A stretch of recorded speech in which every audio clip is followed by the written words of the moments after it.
ஸ்ருங்கக்ஷ்மாப்ருநிவாசே சுகமுகமுனிபிः சேவ்யமானாங்கிரிபத்மே ஸ்வாங்கச்சாயா விதுதாமிருதகரசுரராட் வாகனே வாக்சவித்ரீ சம்புஸ்ரீநாதமுஹ்யாமரவரணிகரைः மோததஃ பூஜ்யமானே வித்யாம் சுத்தாம் ச புத்திம் கமலஜதயிதே சத்வரம் தேஹி மஹ்யம்.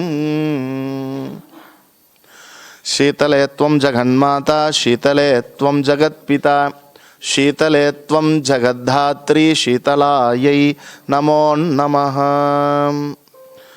ओम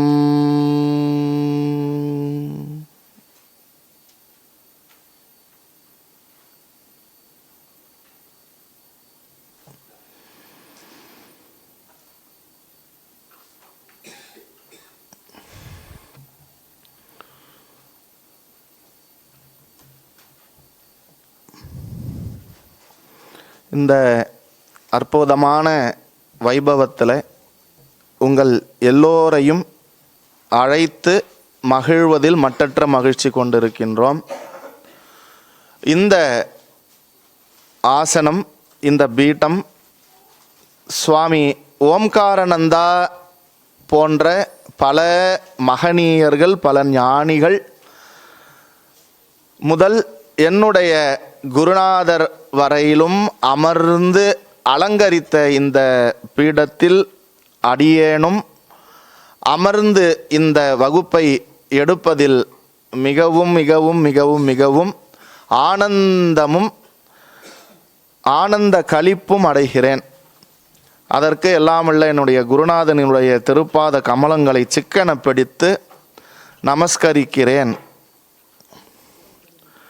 இப்போ ரொம்ப பயணம், அதுவும் எப்பேற்பட்ட பயணம் அப்படின்னா, டைம் ஃபிக்ஸ் பண்ணது ஒன்று, காத்திருந்தது ஒன்று, அதுக்கப்புறமா வரலையே என்னாச்சு அப்படின்னு கொஞ்சம் எரிச்சலானது ஒன்று, அதுவும் இல்லாத ஏசியில் வேறு தண்ணி ஊற்றி எங்கள் பேகெல்லாம் நனைஞ்சு போச்சு, துணியெல்லாம் நனைஞ்சு போச்சு, அது ஒன்று. அப்புறம் இதுதான்னா பழனி கொஞ்ச நேரம் கூட தூங்க விடலை எங்களை. உடனே பழனி மலைக்கு மலை ஏற்றியாச்சு. அங்கே போனால் ஒவ்வொருத்தரும் ஒவ்வொரு திசைக்கு போயாச்சு, எங்கே இருக்காங்கன்னே தெரியல. நான் இன்னும் சாமியே பார்க்கல ஜி, இது எல்லாரும் எங்கே போனாங்கன்னே தெரியல அப்படின்னு சொல்லி நிறைய பேர் வெறுப்பாகி, அதுக்கப்புறமா எல்லா சுவாமியையும் போய் முருகப்பெருமானினுடைய அருளை பெற்று, இதில் இன்னொரு வினோதமான விஷயம் என்னென்னா, எல்லாரையும் லாக்கப்பில் போடுறவங்களே லாக்கப்பில் போட்டிருக்காங்க. அவங்க நான் யாரு தெரியுமா அப்படின்னு வெளியே வருது, ஆனால் அவங்களுக்கு ஞானம் தடுக்குது. இந்த இடத்துல நம்ம அதை காமிக்கக்கூடாது. இப்போ பாரு, நான் சிஎம் செல்லுக்கு உன்னை நான் கம்ப்ளைண்ட் பண்ணுறேன் பாருன்னு எடுத்துட்டாங்க. அது மாதிரியான நிறைய வினோதங்கள் எல்லாத்தையும் பார்த்து, அதுக்கப்புறமா ஒரு வழியாக நைட்டு இங்கே இந்த ஓம்காரானந்தா ஆசிரமத்துக்கு, சித்பவானந்தா ஆசிரமத்துக்கு நம்ம எல்லாம் இரவு நல்லபடியாக நம்ம உறங்கி இப்போ காலையில் தெய்வீகமாக ரொம்ப அற்புதமாக அனைத்து குருமார்களும் புடைசூழ ஆசீர்வாதத்தோடு இன்றைக்கு நம்ம இங்கே வந்திருக்கோம். இது ஒரு பெரிய யாத்திரைன்னு கூட சொல்ல முடியாது, ஒரு சேலஞ்ச். எல்லாரையும் ஒன்று சேர்க்கறதே ஒரு பெரிய விஷயம். அதில் வேற நான் வரேன் நீ வரேன், அப்புறம் நான் வரல நீ வரலை அப்படின்னு சொல்லிட்டு, அதில் பாதி கழிந்தது, திருப்பியும் மீதம் கூடியது, திருப்பியும் கழிந்தது, அதெல்லாம் போக ஒரு லிஸ்ட்டு. பாவம் ஒரு காமராஜ்ஜி நிறைய லிஸ்ட்டு ப்ரிப்பேர் பண்ணார். லாஸ்ட்டாக ட்ரெயின் ஏறும் போது கூட சார்ட் ப்ரிப்பரேஷன் நடந்தது. அதில் பாதி தூரத்தில் போனவங்களும் இருக்காங்க, புதுசாக வந்தவங்களும் இருக்காங்க. எவ்வளவோ ஒரு விஷயம். இப்போ இதெல்லாம் என்னஜி எங்களுக்கு சொல்ல வரீங்க? இதெல்லாம் இப்போ நீங்கள் எங்களுக்கு தெரியாதா? அது தெரியாதா எங்களுக்கு? நாங்கள் அனுபவிச்சதை எங்களுக்கே சொல்கிறீங்களே அப்படின்னாக்கா, இதை பற்றின சப்ஜெக்ட் தான் இப்போ நம்ம பேச போகிறோம். இதை பற்றின சப்ஜெக்ட் தான். யார் அந்த பயணத்தில் ஈடுபட்டு பயணத்தை முடிவு செய்து அந்த பயணத்தில் பயணிப்பதற்கான சாதனையையும் முடிவு செய்து அந்த சாத்தியமான பயணத்தை யார் அடைகிறார்களோ எல்லாரும் முயற்சி பண்ணுறாங்க. ஒருத்தர் விடாமல் எல்லாரும் முயற்சி பண்ணின்னு இருக்கோம். ஆசை இருக்குது, அதுக்கு உண்டான முயற்சி பண்ணுறோம். நிறைய தடைகள் வருது, நிறைய கமிட்மெண்ட்ஸில் இருக்கோம். இது நல்லதுன்னே புரியுறது. ஐயோ போனால் நல்லா இருக்கும், மனசுக்கு சாந்தி வரும், நிறைய விஷயம் கற்றுக்கலாம், இறை அருளை பெற்றுக்கலாம், எல்லாமே தெரியறது. ஆனால் ஏதோ ஒன்று பிடிச்சி இழுக்குது அப்படியே. அந்த இழுப்பது என்ன? நம்ம எல்லாம் முயற்சி பண்ணின்னு இருக்கோம். அப்போ மீதி இருக்கிறவங்க வராதவங்களாம் முயற்சி பண்ணலையா என்ன? எல்லாரும் முயற்சி பண்ணின்னு இருக்காங்க. ஆனால் அந்த முயற்சியில் இதுதான் நான் அடைய வேண்டிய இலக்கு, அந்த முயற்சியினுடைய முடிவில் இதை தான் நான் அனுபவிக்கப் போகிறேன், இதுதான் அந்த சுகம் என்று தெரியாமல் எல்லாரும் முயற்சி பண்ணின்னு இருக்காங்க ஒவ்வொரு விதத்தில். இப்போ நம்மளாம் அவங்களோட ஸ்பெஷலா அப்படின்னா கண்டிப்பாக ஸ்பெஷல். ஏன்னாக்க நிச்சயம் பண்ணியிருக்கோம் எங்கே போகிறோம், எதுக்கு போகிறோம், அந்த போகிறதுனால நம்ம அடைய வேண்டிய சாத்தியம் என்ன அப்படின்றத நம்ம முடிவு பண்ணியிருக்கோம். அப்படியே தெரியலனா கூட இப்போ நம்ம நிச்சயம் பண்ண போகிறோம். ஒரு ஊருக்கு நம்ம போகிறோம், ஒருத்தரை பார்க்க போகிறோம் அப்படின்னாக்கா எதுக்கு போனோம்? என்ன ரீசன்? ஏன் போனோம் நான் ஊருக்கு? யாரை நான் பார்க்க போனோம்? அதனால் ஆக வேண்டிய அனுகூல்யம் என்ன? ஸோ அனுகூல்யம் இல்லாமல் இப்போ நடராஜன்ஜி சொன்ன மாதிரி ஒரு செயலை செய்ய வேண்டும் என்றால் முட்டாள் கூட செயலினுடைய பலனை எதிர்பார்த்து தான் செய்வான்.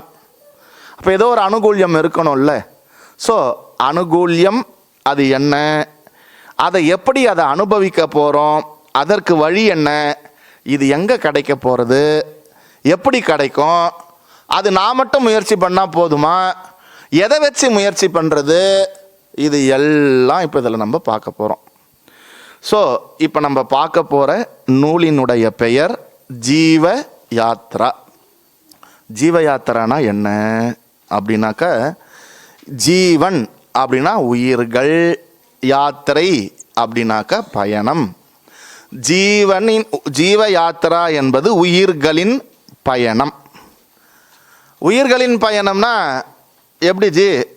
ஆடு மாடு எறும்பு இதெல்லாம் எந்த வேனில் போகுது, எந்த வண்டியில் போகிறது, அதுங்களும் பயணிக்கிறதா அப்படின்னா, எறும்பு கடை யானை வரையுள்ள 84 ஜீவ பேதங்களும் பயணம் செய்து கொண்டிருக்கிறது.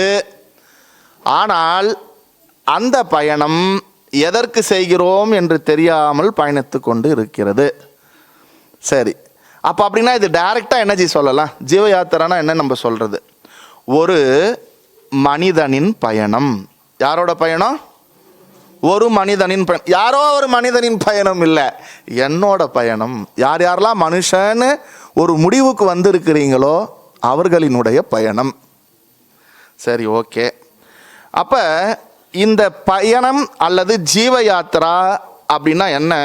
திருப்பி ஒரு விஷயத்தை நம்ம பார்ப்போம். ஜீவ யாத்திரை அப்படின்னா பயணம் அப்படின்னு சொன்னாக்க முயற்சி செய்து நம்மை காப்பாற்றி கொள்வது. இதான் பயணம். இதுதான் பயணத்தோட குறிக்கோள், முயற்சி செய்து நம்மை காப்பாற்றி கொள்வது. தேர்ஃபோர் ஜீவனை எப்படி முயற்சி செய்து காப்பாற்றி கொள்ளுவது என்பதை விளக்க போவது, என்பதை பற்றி தெரிந்து கொள்ள போவது தான் ஜீவ யாத்திரை. இப்போ ஒரு முடிவுக்கு வந்திருப்போம், என்ன விஷயம் அப்படின்னு சொல்லிட்டு. அது என்ன விஷயம்? இப்போ நம்ம இந்த கிளாஸ்க்கு உள்ளே போகிறோம் அப்படின்னாக்க நம்மளுடைய சம்பிரதாய பிரகாரம் எல்லாம் வல்ல அந்த ஏக பரம்பொருளினுடைய பேரருள் கருணையினாலும் அனைத்து குரு பரம்பரையினுடைய அளப்பரியா ஆசீர்வாதத்தினாலும் எல்லாம் வல்ல என்னுடைய குருநாதனான ஸ்ரீலஸ்ரீ சுவாமி பிரம்மயோகானந்தா அவர்களினுடைய திருப்பாத கமலங்களை என் சிரமேல் வைத்து இமைப்பொழுதும் நீங்காமல் வணங்கி அவரினுடைய அருள் ஆசியோடு இன்றைய தினம் நாம் ஜீவ யாத்திரை என்கின்ற இந்த மிக உன்னதமான பிரகரண கிரந்தத்திற்குள் நாம் அதனுடைய அர்த்தங்களையும் அதனுடைய தாத்பரியங்களையும் விசாரம் செய்து அதை அனுகூல்யமாக்கி கொள்ளப் போகிறோம். ஜீவ யாத்ரா, முதல்ல இந்த நூலினுடைய ஆசிரியர் யார் அப்படின்றத நம்ம இப்போ பார்க்க போகிறோம். இந்த நூலினுடைய ஆசிரியர் பூஜ்ய ஸ்ரீ சுவாமி ஸ்ரீ ஞானானந்த பாரதி மகா சுவாமிகள். இவரினுடைய பூர்வாசிரம பெயர் ஸ்ரீ கிருஷ்ண சுவாமி ஐயர். இவர் இவருடைய வாழ்க்கை காலம் ரொம்ப ரொம்ப ரொம்ப ரொம்ப ரொம்ப கிட்ட, இப்போதான் அவருடைய வாழ்க்கை காலம். இப்பொழுதுதான் வாழ்ந்து அந்த உன்னத சுகமான மோக்ஷத்தை அவர் ஜீவன் முக்தனாகவும் விதேக முக்தனாகவும் முடித்த காலம் 1889 முதல் 1973 அவருடைய வாழ்க்கை காலம் வாழ்ந்தது. பூர்வாசிரமத்தில் இவர் ஒரு வழக்கறிஞர், அந்த தொழிலை பண்ணினிருந்தார். அது உலகாதாயமா. ஆனால் அவரினுடைய தொடர்பு, அவரனுடைய முழுமையான முதலான இலக்கு எதில் இருந்தது அப்படின்னாக்கா இந்த ஆன்மீக தேடுதலில் இருந்தது. ஸோ இந்த ஆன்மீக தேடுதல் அவருக்கு எப்படி வந்தது அப்படின்னா, சும்மா அப்படியே புதுசாக புத்தம் இதுவாக வந்துடாது.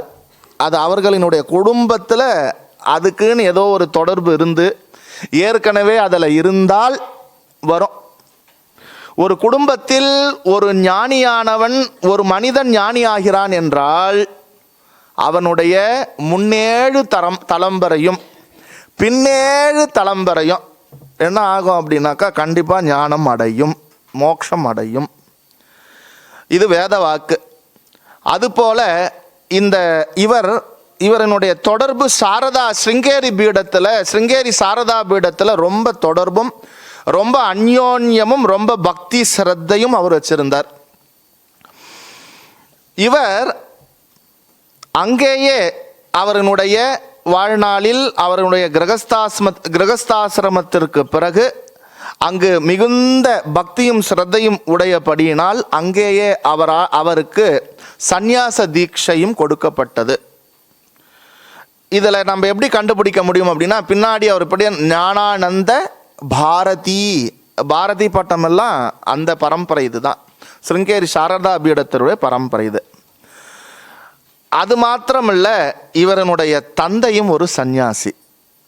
அதனால தான் இவருக்கு அந்த வழி கிடைச்சிருக்கு.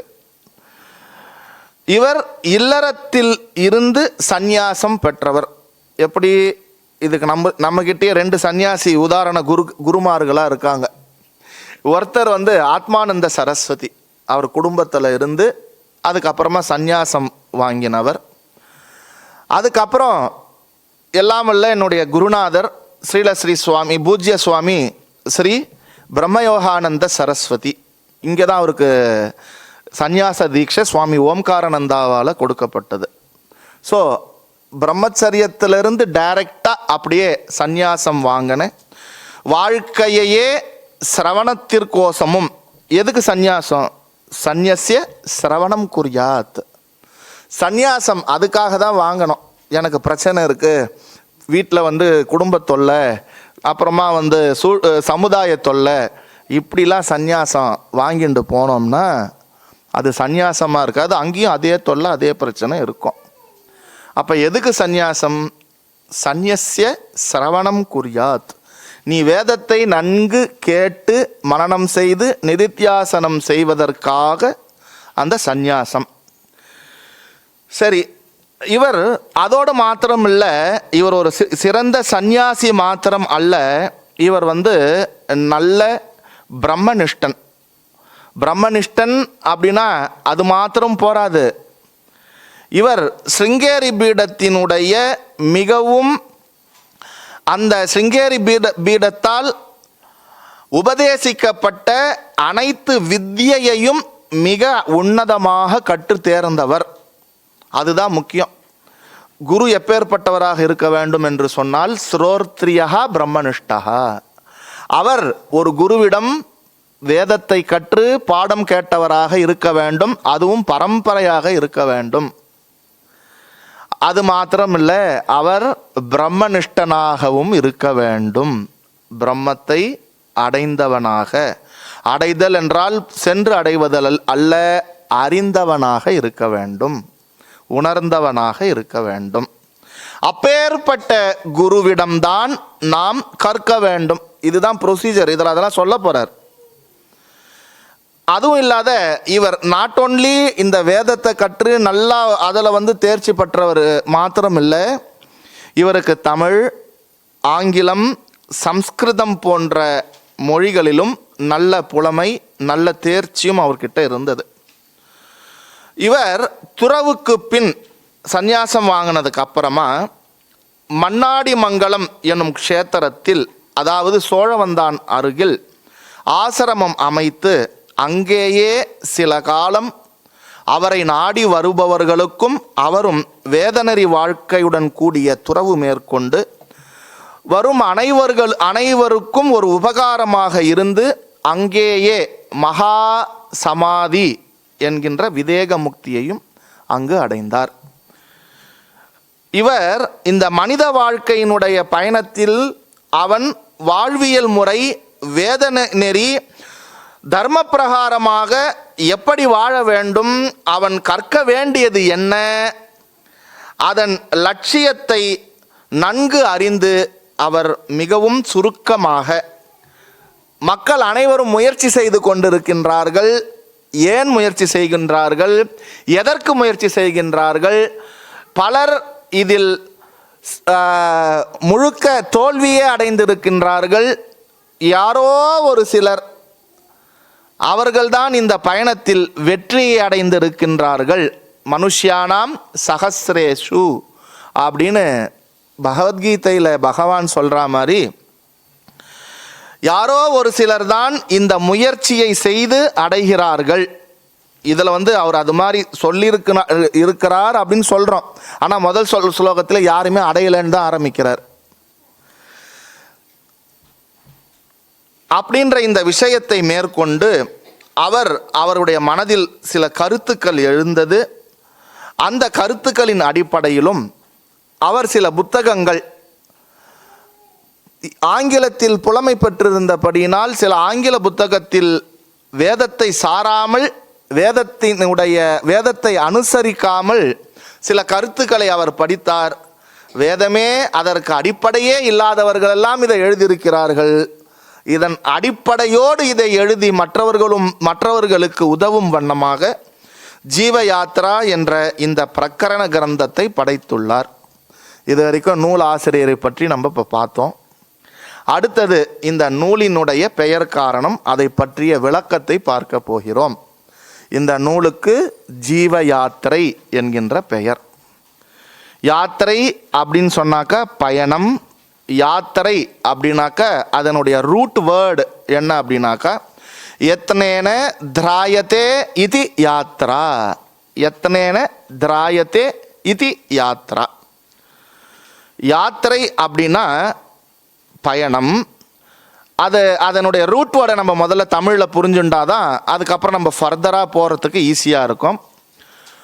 முயற்சி செய்து, யத்னேன அப்படின்னா முயற்சி செய்து, திராயத்தே இதி யாத்ரா, நம்மை காப்பாற்றி கொள்ளுவது எதுவோ அது யாத்திரை அப்படின்னு சொல்றது. சரி, இந்த யாத்திரை அப்படின்னா என்ன? யாத்திரை அப்படின்னா பயணம்னு நம்ம பார்த்தோம். யாத்திரை டைரக்டாக பயணம்தான்னு நம்மளால் சொல்ல முடியும், சொல்லுவோம். யாத்திரைனா என்னப்பா? பயணம், ஊருக்கு போகிறேன், எங்கேயோ போகிறேன், ஒரு பயணம். சரி, இந்த பயணம் அப்படின்றதுல ரெண்டு வகை உண்டு. நேற்று நான் உங்களுக்கு அதை சும்மா லைட்டாக கோடிட்டு காமிச்சேன். பயணம் அப்படின்றதுல இரண்டு வகை உண்டு. ஒன்று உல்லாச பயணம், tour, one day trip, picnic, outing, அப்புறம் vacation, excursion, visit, official visit, இப்போ புதுசாக டேட்டிங், எல்லாம் நிறைய பயணம், உல்லாச பயணம் அப்படின்னா இதுக்கு நிறைய லிஸ்ட்டே கொடுத்துடலாம். ஆனால் இதை பற்றி தெரிஞ்சுக்கிறதுக்காக வந்தோம். இது எங்களுக்கு ஏற்கனவே தெரியுமே, புதுசாக நீங்கள் என்ன சொல்ல போகிறீங்க அப்படின்னா, இந்த பயணத்தை பற்றி தெரிந்து கொள்வதற்கு நாம் இங்கு வரவில்லை. அப்போ எதை நம்ம தெரிஞ்சுக்க வந்திருக்கோம்? நம்ம முழுக்க இந்த பயணம் முதல்ல எதுக்கு, இந்த உல்லாச பயணம்னா எதுக்கு நம்ம மேற்கொள்ளுறோம், அதை தெரிஞ்சுட்டா தானே அதுக்கப்புறம் அதனுடைய நோக்கம் என்ன, அப்போ நாங்கள் எந்த பயணத்தை உண்மையாக நாங்கள் தெரிஞ்சுக்கணும்னு ஒரு முயற்சி பண்ணுவோம். இந்த உல்லாச பயணம்லாம் எதுக்கு அப்படின்னாக்க, இது நம்ம முழுக்க நம்மளுடைய டே டு டே லைஃப்பில் நம்ம ஸ்ட்ரெஸ்ஃபுல்லாக ரெஸ்ட்லெஸ்ஸாக நம்முடைய லைஃப்பை டெய்லியும் போராட்டம். காலையில் எழுந்தோம்னா நைட்டு படுக்கிற வரைக்கும் போராட்டம். அதுவும் ஒரே இடத்துல நான் கண்டதெல்லாம் கல்யாணம் பண்ணின்னு கண்டதெல்லாம் இந்த ஒரு கிச்சனை தான். அதே அடுப்பு, அதே பாத்திரம், அதே அரிசி, அதே வெங்காயம், அதே தக்காளி, இதுங்களுக்கு நான் வடித்து கொட்டுறதே எனக்கு பெரிய வேலையாக இருக்குது அப்படின்னு ஸ்ட்ரெஸ்ஸாக இருக்கிறவங்களினுடைய, நான் காலையில் எழுந்தால் வேலைக்கு போகணும், ட்ரெயினை பிடிக்கணும், பஸ்ஸை பிடிக்கணும், அந்த டிராஃபிக்கில் போய் அதுவும் என் பாஸ் திட்டுறதெல்லாம் கேட்டு வாங்கிக்கணும், எவனுக்கோ நான் ஊழ வணக்கம் போட்டுன்னு இது மாதிரிலாம் என் வாழ்க்கையை போராடி இங்கே வந்தால் ஸ்கூல் ஃபீஸு அது இதுன்னு சொல்லி, அதாவது இது கொடுத்தா பத்தாதுன்னு சொல்லிட்டு அப்பப்போ பியூட்டி பார்லர் அது இதுக்கு தண்டத்துக்குன்னா அழுகுறதே என்னுடைய வேலையாக இருக்குது அப்படின்னு இந்த ஸ்ட்ரெஸ்ஃபுல் லைஃப்பில் மெக்கானிக்கல் லைஃப்பில் இருந்து கொஞ்சம் அந்த ரொட்டீனிட்டியில் இருந்து வெளியே கொஞ்சம் ரிலாக்ஸ் அண்டு ரெஸ்ட் அண்டு என்டர்டெயின்மெண்ட்டுக்காகவும் ஒன்லி ஃபார் த என்ஜாய்மெண்ட் பர்பஸுக்காகவும் நம்ம இந்த கொஞ்சம் அதிலிருந்து அப்படி கொஞ்சம் இன்னொரு பக்கம் போயிட்டு அதை அனுபவிக்கிறதுக்கு நம்ம இந்த ஜேர்னியெல்லாம் பண்ணுறோம். இந்த பயணத்தில் only enjoyment and comfort and வஸ்திகிரகா, நல்ல ப்ளசண்ட் சொஃபஸ்டிகேட்டட் ஸ்டே, இதெல்லாம் நம்ம எதிர்பார்ப்போம். நேற்று அதை தான் நான் சொன்னேன், எனக்கு அப்படி இருக்கணும், ரூம்ஸ் இது மாதிரி இருக்கணும், சூட்ஸ்லாம் இது மாதிரி இருக்கணும், இதெல்லாம் நம்ம எதிர்பார்ப்போம். கொஞ்சம் நல்லா இல்லைன்னா கூட யார் கண்டக்ட் பண்ணாங்களோ அவங்கள பார்த்து இது என்ன இது மாதிரிலாம் பண்ணியிருக்கீங்க, நாங்கள் கொடுக்குற காசுக்கு ஒரு இதுவே இல்லையா அப்படின்லாம் நம்ம கேட்போம். ஆனால் இது நம்ம எல்லா எதிர்பார்ப்பும் இருக்கும். இதையும் நம்ம யாத்திரைன்னு சொல்ல மாட்டோம், இதை பயணம்னு நம்ம சொல்லுவோம், டூர், அவ்வளவுதான். ஆனால் யாத்திரை என்பதற்கு பல இலக்கணங்கள் இருக்கிறது. அதில் முக்கியமான நாம் இங்கு வந்திருக்கின்ற நோக்கமான இலக்கணம் எது என்று பார்த்தோம் அப்படின்னு சொன்னாக்க, யாத்திரை என்பது பாத யாத்திரை, தீர்த்த யாத்திரை, புனித யாத்திரை போன்ற யாத்திரையை தான் நாம் யாத்திரை அப்படின்னு சொல்லுவோம். சபரிமலை யாத்திரை போகிறஞ்சி யாத்திரைன்னு சொல்லுவோம். நான் சபரிமலை டூருக்கு போகிறஞ்சி சொல்லுவோம், சொல்ல மாட்டோம், யாத்திரைக்கு போகிறோம். ஸோ இந்த இதில் சுகத்துக்கே இடம் கிடையாது. எங்கே வேணாலும் படுப்போம், கல்லும் முள்ளும் காலுக்கு மெத்தை, அதில் நம்ம சுகமே எதிர்பார்க்க மாட்டோம்.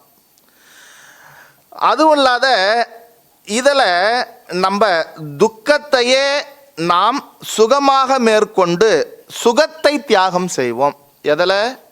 இந்த யாத்திரையில். எப்படி வெறும் காலால் செருப்பு கூட இல்லாமல் எந்த ஆடம்பரமான துணி, நான் இந்த யாத்திரைக்கு போகிறதுனால சபரிமலைக்கோ இல்லை வேற எங்கேயோ பழனிமலை யாத்திரைக்கோ போகிறதுனால நான் இன்னைக்கு ஜீன்ஸ் பேண்ட் இந்த டிசைனில் எடுத்திருக்கேன், இந்த டிசைனில் நான் சல்வார் காமிஸ் எடுத்திருக்கேன், இந்த டிசைனில் லெஹேங்கா எடுத்திருக்கேன். இதெல்லாம் நம்ம அது மாதிரி எடுக்க மாட்டோம். என்ன எடுப்போம்? ஒன்று காவி துணி, இல்லை சபரிமலையா கன்னிசாமியா என்ன துணி எடுப்போம்? கருப்பு துணி. அவரே குருசாமியாக இருந்தால் சரி போட்டோம், நீல கலர் துணி ஏதோ ஒன்று கட்டின்னு போட்டோன்னு விட்டுடுவோம். ஸோ அதில் எந்த விதமான சாய்ஸுக்கும் இடமே கிடையாது. துணி, அதுவும் சீசனல் ட்ரெஸ். எனக்கு இப்போ குளிர்றது, அதனால் நான் சபரிமலைக்கு போகும்போது நான் ஸ்வெட்டர்லாம் எடுத்துன்னு போவேன், இமயமலை போகிறச்சே ஸ்வெட்டர்லாம் எடுத்துன்னு போவேன். அது மாதிரிலாம் ரொம்ப நம்ம எதிர்பார்க்க மாட்டோம். ஒரே நிற ஆடை, சாத்வீகமான டேஸ்ட்டாக சாப்பிடுவோமா? இல்லை. வேணால் மாலை போட்டால் வீட்டில் டிஃபன் அதெல்லாம் கொஞ்சம் டேஸ்ட்டாக பண்ணி கொடுப்பாங்க, ஆனால் அதை எதிர்பார்க்க மாட்டோம். சாத்வீகமான சுவையை நாம் அனுபவிப்போம். ரொம்ப இதுவான டேஸ்ட்டு அதெல்லாம் ரொம்ப டேஸ்ட்டுக்கெலாம் நம்ம எதிர்பார்க்காம எளிய முறையான உணவை கடுமையான விரதம் இருந்து யாத்திரையை மேற்கொள்ளுவோம். கால்லாம் வலிக்கும், உடம்பு வலிக்கும், காலில் கல் குத்தி கால்லாம் கொப்பளமாக கூட ஆகும். அதனால் ரொம்ப ரெஸ்ட்டுக்கோசம் இன்றைக்கி நம்ம ஜாலியாக படுத்துன்னு தூங்கின மாதிரி பெட்டுக்கிட்டலாம் எதிர்பார்க்க மாட்டோம், பாய் கூட எதிர்பார்க்க மாட்டோம். ஏன் நடந்துன்னு போகிறச்ச எந்த இடத்துல இடம் இருக்கோ ஏதோ நிழல் இருந்தால் போதும்னு படுத்துன்னு தூங்குவோம். சுற்றி பாம்பு வருதா தேள் வருதா அதெல்லாம் கூட எதிர்பார்க்க மாட்டோம். புலி வந்தால் கூட நம்மளுக்கு அது கவலை இல்லை. புலி வந்தால் சாமியாக கும்பிடுவோம், ஐயப்பன் வராரு ஐயப்பன் வராருன்னு சொல்லிட்டு. எல்லாமே மாறி போயிருக்காங்க, பயமே இருக்காது. துக்கத்தையே சுகமாக மேற்கொள்வோம். சரி, வீட்டில் இருந்து நாம் திருப்பதி நடைப்பயணமாக போவோம், பழனிமலைக்கு நடந்து போவோம், சபரிமலைக்கு நடப்போம். இது நம்மளுடைய தமிழ்நாட்டில் மட்டும்தான். ஆனால் அப்படின்னா ஒவ்வொரு ஸ்டேட்லேயும் ஒவ்வொரு யாத்திரை இருக்குது. சமீபத்தில் காசி க்ஷேத்திரம் போகும்போது கூட அங்கே கூட நிறைய பேர் அதற்காக மாலை போட்டு விரதம் இருந்து காசியில் இருக்கின்ற கங்கையில் இருக்கின்ற தீர்த்தத்தை எடுத்து கொண்டு வந்து ஒரு குடத்தில் காசி விஸ்வநாதருக்கு அவர்கள் கையாலேயே அபிஷேகம் செய்துவிட்டு அந்த தீர்த்தத்தை வீட்டிற்கு கொண்டு செல்வது என்கின்ற ஒரு விரதத்தை வடநாட்டில் இருக்கிறவங்க மேற்கொள்கிறாங்க. இது மாதிரி ஒவ்வொரு இடத்திற்கும் ஒவ்வொரு விதம் இருக்குது. சரி, இதில் உடல் மனம் அனைத்தையும் வதைத்து வலியை பொறுத்து கொண்டு சுகத்தை தியாகம் செய்வோம். இங்கு கஷ்டமே சுகமாக தெரியும். எங்க? ஆமாம், யாத்திரையில். மனதில் கொஞ்சம் கூட சிரமமோ கஷ்டமோ இருக்காது. எல்லாவற்றையும் தாங்கிக் கொள்ளுவோம். இதனால் உடலால் செய்த வினையும் பாவமும் மனதால் செய்த வினையும் நீங்கிவிடும். கஷ்டத்தை நாமே வரவழைத்து கொண்டு அதை நாமே ஏற்றுக்கொள்ளுவோம். வேற யாரும் கொடுக்க மாட்டாங்க அங்கே கஷ்டத்தை. இங்கே நம்ம வீட்டிலனா மற்றவங்களால நம்மளுக்கு கஷ்டம் வரும். ஆனால் இங்கே நம்மளே நமக்கு கஷ்டத்தை கொடுத்து கொள்ளுவோம். சந்தோஷமாக பயணம் செய்ய நமக்கு பல மோட் ஆஃப் டிரான்ஸ்போர்ட் இருக்குது. By car, by bus, by train, by flight, even though by cycle, எவ்வளோ இருக்குது.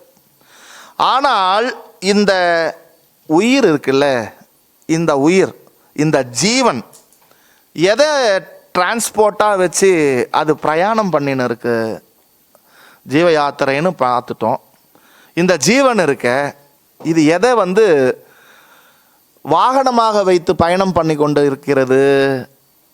எது அப்படின்னாக்க உடல்களை தான் அது வாகனமாக வைத்து கொண்டு பயணித்து கொண்டு இருக்கிறது. எந்த உடல்? எறும்புல இருந்து யானை வரைக்கும், அதுக்கப்புறம் ஏற்கனவே வாழ்ந்த டைனோசர் எதெல்லாம் வாழ்ந்துட்டு போச்சோ, இந்த உடலில்தான் அந்த ஜீவனானது பயணத்தை செய்து கொண்டு இருக்கிறது. உயிர் பல எண்ணற்ற உடல்களை வாகனமாக வைத்து யாத்திரை செய்கிறது. சரி, இந்த ஜீவன் மனித உடலில் யாத்திரை செய்கிறது. ஆனால் அந்த யாத்திரை எவ்வளோ நாள்? இப்போ நம்ம எத்தனை நாள் இங்கே வந்திருக்கோம்? ஜி எனக்கே தெரியாது ஜி, நான் எங்கள் வீட்டில் சொல்லிட்டு வந்துட்டேன், நான் எப்போ வரும்னு எனக்கே தெரியாது அப்படின்னு சொல்லிட்டு வந்துட்டேன். யாராவது நம்ம ஒருத்தர் சொல்லுவோம், நான் இல்லை இது மாதிரி என்னுடைய குருநாதர் கேம்ப் ஒன்று நடத்துகிறார், அதனால் அதுக்கு நான் போக போறியா? அடுத்த கேள்வி என்ன வரும்? எப்போ வருவேன் அப்படி தானே வரும். ஆனால் இந்த பயணம் இருக்குல்ல, இந்த ஜீவனினுடைய பயணம், அது எப்போ ஆரம்பிச்சதுன்னு தெரியாது, எப்போ முடிஞ்சதுன்னு தெரியாது, அது எத்தனை உடம்பை வாகனமாக எடுத்து பயணித்தது அப்படின்னு தெரியாது. சரி, இதுக்கு எவ்வளோ நாள் டைம்? இந்த மனுஷ உடல்ல ஜீவிதம் பண்ணி அந்த பயணத்தை இது பண்ணுறதுக்கு எவ்வளோ நாள் டைம்? நீங்கள் எத்தனை நாள் இருப்பீங்க? நம்ம வீட்டுக்கு வந்தவங்களை கேட்போம், நீங்கள் எத்தனை நாள் இருப்பீங்கன்னு அப்படின்னு சொல்லிட்டு உங்களை பார்த்து நீங்கள் எவ்வளோ நாள் வாழ்வீங்க அப்படின்னு கேட்டால் முதல்ல என்ன வரும்? உனக்கு என்ன நான் இருக்கிறது உனக்கு பிடிக்கலையா? இப்படி தான் நம்ம கேட்போம். அதனால் சரி, எல்லா உடல்களிலும் பயணிக்கும் ஜீவன், அதன் பயணம் எப்பொழுது முடிவுக்கு வரும், எப்போ முடியும், எப்படி முடிவுக்கு வரும், எவ்வளோ நாள் பயணம், எப்போ ஆரம்பித்தது அப்படின்னு கண்டிப்பாக தெரியவே தெரியாது. ஆனால் ஒருத்தருக்கு மாத்திரம் தெரியும். இத்தனை 84 ஜீவ பேதாபேதங்கள் இருக்குல்ல, அதில் ஒருத்தருக்கு மாத்திரம் தெரியும். கரெக்டாக எக்ஸாக்ட் டேட்டு தெரியாது, ஆனால் நம்ம செத்துருவோம் அப்படின்றது தெரியும். உங்களுக்கு எல்லாம் தெரியும்ல, நம்ம எல்லாம் ஒரு நாள் சாக போகிறோன்னு தெரியும் நிச்சயம். இது யார் கேட்டாலும் கண்டிப்பாக சொல்லுவாங்க. ஆனால் எறும்பு கையில் போய் கேள, எறும்புக்கு தெரியும், இல்லை யானைக்கு தெரியும், இல்லை குதிரைக்கு தெரியும். இன்கேஸ் உனக்கே தெரியாது எப்போ போவேன்னு சொல்லிக்கலாம். ஆனால் நான் ஒரு நாள் செத்துடுவேன்னு ஒரு முடிவுக்கு ஒன்றா நம்ம வந்துடலாம். இது ஒரு ஸ்பெஷல் உண்டு. என்ன என்றால், பாவம் கழிந்து புண்ணியம் பெருகினால்தான் அதனால் முடிவுக்கு கொண்டு வர முடியும் அப்படின்னு எல்லாருக்குமே தெரியும். நம்ம எல்லாருக்குமே தெரியும் பாவம் செய்யக்கூடாது, புண்ணியம் செய்யணும், அப்போ தான் நம்ம நல்ல கதிக்கு போவோம். உன்னுடைய வாழ்க்கையில் ஒரு நல்லதுனாச்சும் கொஞ்சம் பண்ணி, அப்போ தான் உனக்கு நல்ல கதி கிடைக்கும். இதில் ரொம்ப இதுவாக இருக்கிற ஒரு விவசாயி கிட்ட கேட்டால் கூட சொல்லுவான், அதை பார் எரிஞ்சுன்னு வரானே அந்த சூரிய பகவான், அவன் பார்த்துன்னு இருக்கான், அவன் கண்டிப்பாக உனக்கு கூலி கொடுப்பான் சொல்லுவாங்கள்ல. இது நம்மளுடைய பாரம்பரியத்தில் ஏற்கனவே இதெல்லாம் நம்மளுடைய பழக்கத்தில் இருக்குது. வேதநெறி வாழ்க்கை நம்முடைய முன்னோர்கள் வாழ்ந்தார்கள், அதையே நம்ம லோக்கல் பழக்க வழக்கமாகவே எடுத்துன்னு வந்தாங்க. ஆனால் வேதம் நம்மிடமிருந்து மறைந்து விட்டது, பழக்க வழக்கம் மாத்திரம் நம்மக்கிட்ட இருக்கு. சரி, ஆனால் மற்ற எல்லா உடல்களுக்கும் பாவம் கழிக்க சக்தி உண்டே தவிர புண்ணியத்தை சேர்க்க சக்தி இல்லை. இதில் ஸ்பெஷல் அதுதான். மனுஷனுக்கு என்ன ஒரு ஸ்பெஷல் அப்படின்னாக்கா, எல்லா ஜீவராசிகளும் பாவத்தை அனுபவிக்கும். அதை கழிச்சிட்டு அந்த எடுத்துன்னு அந்த பிராரார்த்த வினையை அது தீர்த்துடும். ஆனால் அது புதிதாக புண்ணியத்தை அதற்கு சேர்க்க தெரியாது. ஒன்லி இந்த மனுஷ உடலுக்கு மட்டும்தான் இந்த அற்புத சக்தி உண்டு. அதுதான் துர்லபம் திரயமே வைத்தது தேவா அனுக்கிரக ஹேத்துகம் மனுஷத்துவம் முமுக்ஷுத்துவம் மகாபுருஷ சம்ஸ்ரயா அப்படின்னு விவேக சூடாமணியில் ஆதிசங்கரர் சொல்லியிருக்கார். அவர் மட்டும் சொல்லியிருக்காரா? தமிழில் யாரும் சொல்லலையா? எங்களுக்கு நீங்கள் சொல்கிறது புரியல அப்படின்னு நாங்கள் 2 பேருக்கு மனசில் சொல்கிறது என் காதில் கேட்குது. அவை பாட்டி சொல்லியிருக்கா, அரிதரிது மானிடனாய் பிறத்தல் அரிது, அதோடு ரொம்ப அரிது கூன் குருடு செவிடு பேடு நீக்கி பிறத்தல் அரிது. அது மாத்திரமா, கூன் குருடு செவிடு பேடு நீங்கி பிறந்த காலத்தே கல்வியும் செல்வமும் நயத்தல் அரிது. இது மாத்திரமா, இது 2 இருந்தால் போதாது, தானமும் தவமும் தான் செய்தல் அரிதே. இது மாத்திரம் போதுமா? ஆதியை தொழுதல். எது ஆதி அதெல்லாம் சொல்ல போறார். ஆதி எல்லாத்தையும் இப்போ சொல்ல போறார். ரொம்ப புண்ணியம் பண்ணீங்க இந்த விஷயத்தை நீங்கள் கேட்கறதுக்காக இங்கே இருக்கிறது. ஏன்னா இதுதான் நம்மளுடைய, இப்போ அங்கேருந்து இங்கே வரத்துக்கு நம்ம ஒரு மேப்பு போட்டோம்ல. இதில் ஒவ்வொருத்தரினுடைய இந்த வேதபுரி வாட்ஸ்அப் குரூப்பில் ஒரு மேப் ஒன்று போட்டிருக்கோம். எங்கே ஆரம்பிக்க போகிறோம், எங்கே இறங்க போகிறோம், நம்மளுடைய டெஸ்டினி எல்லாம் ஃபிக்ஸ் பண்ணி அந்த மேப் போட்டிருக்கோம்ல. இது வேறு ஒன்றும் இல்லை, அந்த மேப்பு தான் இப்போ நம்ம படிக்க போகிறோம். ஃபிக்ஸ் பண்ணிவிடுவோம், போனோம், வழி தெரியணும், அது பிரகாரம் போயிட்டு அந்த இலக்கை அடைந்து வெற்றி அடைய வேண்டும். அதுதான் இப்போ நம்ம பார்க்க போகிறோம். அதுக்கு இந்த மனித உடல் மிக மிக மிக மிக மிக உன்னதமானது, கிடைப்பதற்கு அரியது. அதுதான். ஏன்னா இந்த மனுஷ உடம்புக்கு மாத்திரம்தான் அந்த சக்தி இருக்கு. வேற எந்த ஜீவராசிக்கும் நம்மளோட ஸ்ட்ராங்கா இருக்கிற யானைக்கு இருக்கானா? கிடையவே கிடையாது. சரி, நம்மளோட ரொம்ப சுறுசுறுப்பா இருக்கிற எறும்பு இருக்கானா? அதுக்கும் கிடையாது. அப்ப யாருக்கு இருக்கு? எனக்கு மட்டும்தான் இருக்கு. அதை வெறும் பெருமையா சொல்லக்கூடாது. அது என்னன்னு நம்ம செயல்பாட்டுக்கு எடுத்துன்னு வரணும். ரொம்ப முக்கியமான விஷயம். மனிதனால் மட்டுமே புண்ணியத்தை சேர்க்க முடியும், பாவத்தை கழிக்க முடியும். இதான் முக்கியமான பாயிண்ட். யாரால? நம்மளால மாத்திரம்தான் புண்ணியத்தையும் சேர்க்க முடியும், பாவத்தையும் கழிக்க முடியும். மற்ற எல்லா பிறவிகளும் பாவத்தை கழிக்கலாமே தவிர புண்ணியத்தை சேர்க்க முடியாது. அப்ப தேவர்கள் அவங்க நம்மளோட பெரியவங்களாச்சே தேவர்கள். தேவர்கள் கூட தேவலோகத்தில் புண்ணியத்தை கழிக்கலாமே தவிர புதிதாக புண்ணியத்தை சேர்க்க முடியாது. அப்ப அசுரர்கள் அவர்கள் கூட நரகத்தில் பாவத்தை கழிக்கலாமே தவிர புண்ணியத்தை சேர்க்க முடியாது. இப்போ எவ்வளோ பெரிய உன்னதம் நம்மளுடைய பிறப்பு, எவ்வளோ பெரிய விஷயம். தேர்ஃபோர் இந்த பாவத்தை கழித்து புண்ணியத்தை சேர்க்க முடியாத காரணம் ஏன்? அவங்களுக்கெல்லாம் அந்த காரணம் இல்லை. ஏன் இந்த எறும்பு கடை யானை வரைக்கும் இதுக்கும் ஏன் அந்த இதுவும் கிடையாது? ஏன் மனுஷனுக்கு மட்டும் அந்த ஸ்பெஷாலிட்டி அப்படின்னா, அவனுக்கு தான் choosing power, choice is given by God. அவங்களுக்கு தான் அந்த சாய்ஸ் கொடுக்கப்பட்டிருக்கு. அதுவும் அந்த சாய்ஸ் எப்பேற்பட்ட சாய்ஸ் அப்படின்னாக்கா, அது தேர்ந்தெடுக்கின்ற தன்மை. எதை தேர்ந்தெடுக்கின்ற தன்மை? அறிவுபூர்வமாக தேர்ந்தெடுக்கின்ற தன்மை. அது பேர் என்ன அப்படின்னா, அது பேர் புத்தி. அதிகோ விசேஷா புத்தி அப்படின்னு சொல்லுது. இதில் எல்லா ஜீவராசிகளுக்கும், பசுபிர் நரானாம், எல்லா ஜீவராசிகளுக்கும் பிறப்பு, உணவு, வளர்தல், அனுபவித்தல், இனப்பெருக்கம் செய்தல் போன்றது எல்லாம் சமம். தூக்கமும் சமம். நம்மள மாதிரி தான் அதுவும் தூங்குது, எழுந்துக்குது, எல்லாமே அதுவும் நம்மள மாதிரி தான் பண்ணுது. அப்போ மனுஷனுக்கு மட்டும் என்ன ஸ்பெஷாலிட்டி அப்படின்னாக்கா, அதிகோ விசேஷா புத்தி. அவனுக்கு புத்தி கொடுக்கப்பட்டிருக்கிறது. நேற்று கூட காரில் வரும்போது நம்ம பேசணும், ஏன் மனுஷன் மட்டும் ஸ்பெஷல், இப்படி பண்ணலாமே அப்படி பண்ணலாமே அப்படின்ற ஒரு ஸ்பெஷாலிட்டி அவன்கிட்ட இருக்கு. கர்த்தும் அகர்த்தும் அந்யதா கர்த்தும். இப்போ மாடை இட்டுன்னு போய் நம்ம ஒரு இடத்துல நம்ம கட்டி வச்சிட்டோன்னு வச்சுக்கோங்களேன், அது கட்டின இடத்துல நம்ம வர வரைக்கும் கட்டி தான் இருக்கும். பசியாக இருந்தால் கூட அது கத்தி பார்க்கும், தாகமாக இருந்தால் கூட கத்தி பார்க்கும், அதுக்கு தண்ணி குடிக்கணும், இந்த கயிறு அவுத்துன்னு போகணும் அப்படின்ற அறிவு கிடையாது. ஆனால் நமக்கு என்ன இருக்குது அப்படின்னாக்கா, ஒரு செயலை செய்யலாம், அல்லது செய்யாமல் இருக்கலாம், அல்லது மாற்றி செய்யலாம். இது 3 நம்மக்கிட்ட ஒரு ஸ்பெஷல்.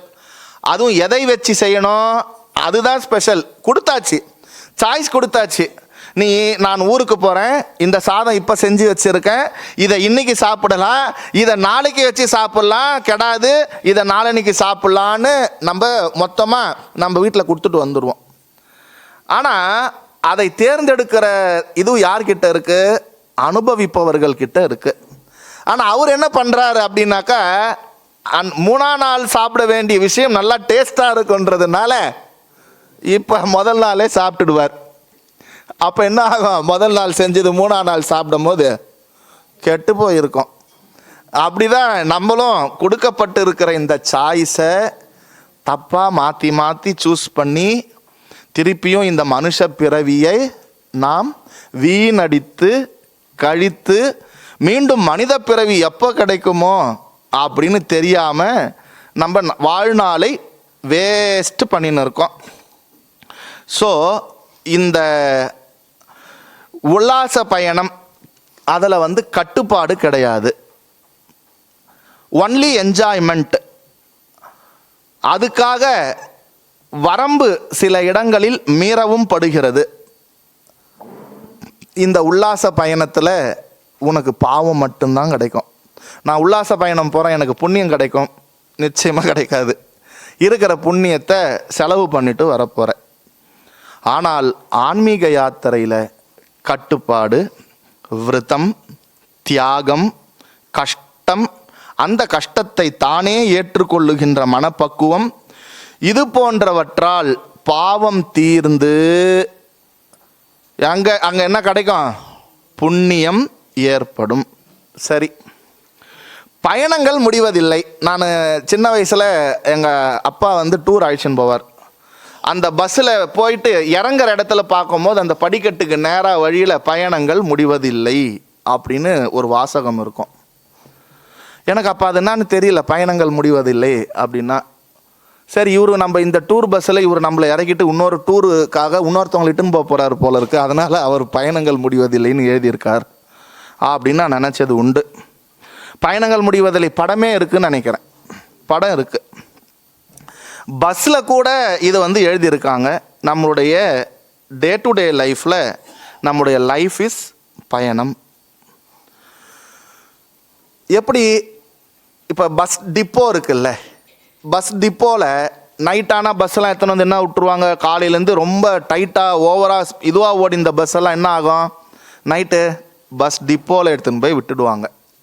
திருப்பி அதிகாலையில் அந்த பொழுது பொலன்னு வெடியும் போது எல்லா டிரைவரும் ஒரு பஸ்ஸையும் எடுப்பாங்க. அதெல்லாம் நீங்கள் ரசிச்சிங்களா என்னான்னு தெரியல, நான் அதை ரசிச்சுருக்கேன். காலையில் அந்த ஹர்ஜி அந்த இதில் பஸ்ஸெல்லாம் போகும். அது மாதிரி தான் நம்முடைய வாழ்க்கையிலையும் கிடுகிடுன்னு வேலை செய்கிறோம், நல்லா வேலை செய்கிறோம், பயங்கரமாக வேலை செய்கிறோம், வீட்டுக்கு போய் படுக்கிறோம். எதுக்கு படுக்கிற, திருப்பியும் காலைல எழுந்து வேலை செய்கிறதுக்கு, திருப்பியும் படுக்கிற, திருப்பியும் காலைல எழுந்துக்கு வேலை செய்கிற. அந்த பஸ்ஸு நீ ஒன்றா தான் இருக்க, இதே மாதிரியே போயின்னு இருக்கு. ஸோ இந்த பயணம் பற்றி இங்கு பேசப்படவில்லை. நீ தூங்கிறது, எழுந்துக்கிறது, வெளியே ஊர் சுற்றுறது, இதை பற்றிலாம் இது இங்கே பேசலை. ஜீவனின் பயணம், ஜீவித பயணம், இதை பற்றி பேசுகிறது இந்த கிரந்தம். இந்த பயணம் வெற்றி அடைந்து நிறைவு அடைவது, அதாவது பிறவி சுற்றில் இருந்து வெளிவர சில வழிமுறைகள் மற்றும் கட்டுப்பாடுகள் உள்ளதை இந்த கிரந்தமானது நமக்கு விளக்குகிறது. காரணம், மனித பிறவியே மிகவும் கிடைப்பதற்கு கடினம். அப்படி கிடைத்தாலும் கொஞ்ச காலம் அதிலும் நம் மனதை வைத்து போராடுவதில் பல சிக்கல்கள், இடையூறுகள், இடைசறுகல்கள் உள்ளது. வழி தெரியாமலேயே, வேல்யூ புரியாமலேயே அலட்சியமாக நம்முடைய வாழ்க்கையை வீணில் கழித்து கொண்டிருக்கின்றோம். அப்போ நாங்கள் ஒழுங்காக வாழலையாஜி, நாங்கள் பொறுப்பாக தானே இருக்கோம், என்னுடைய குடும்பத்தெல்லாம் நல்லா தானே பார்த்துக்கிறோம், மற்றவங்களுக்கோசம் நாங்கள் நல்லா தானே வாழறோம், சொசைட்டியில் நாங்கள் நல்ல பேர் தானே எடுத்து வச்சுருக்கோம். எது எடுத்து வைத்தாலும் என்ன பண்ணாலும் அதில் பின்னாடி ஒரு வார்த்தையை நீங்கள் சேர்த்துக்கணும், அது நித்தியமா நிரந்தரமா என்று. இன்றைக்கு உன்னை வாழ்த்துபவர்கள் அதே வாய் நாளைக்கு உன்னை தூற்றலாம். கண்டிப்பாக தூத்தம். ஏன்னா அதுக்கு வரம்பு இல்லை, அதுக்கு நாக்குக்கு எலும்பு இல்லை. அதனால் கண்டிப்பாக அது எப்படி வேணாலும் பெரட்டி பேசும்.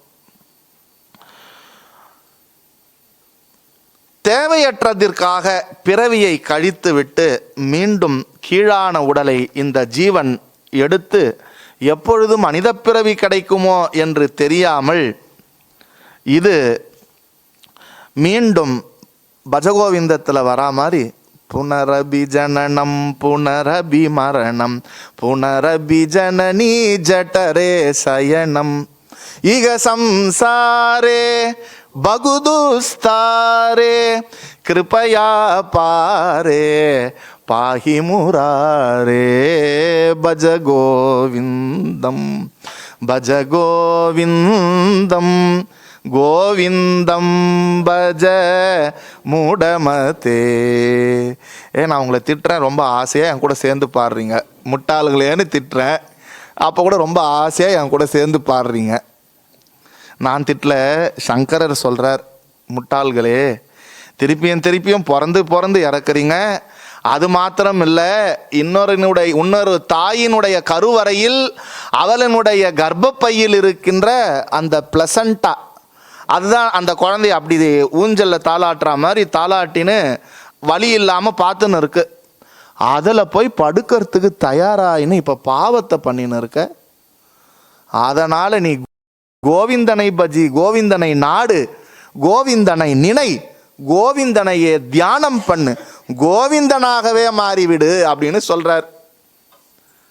அப்போ இந்த மனித பிறவி மட்டும்தான் பிறவி சுற்று முடித்து மோட்சமடைய ஒரே வாகனம், வேற எந்த வாகனமும் இல்லை.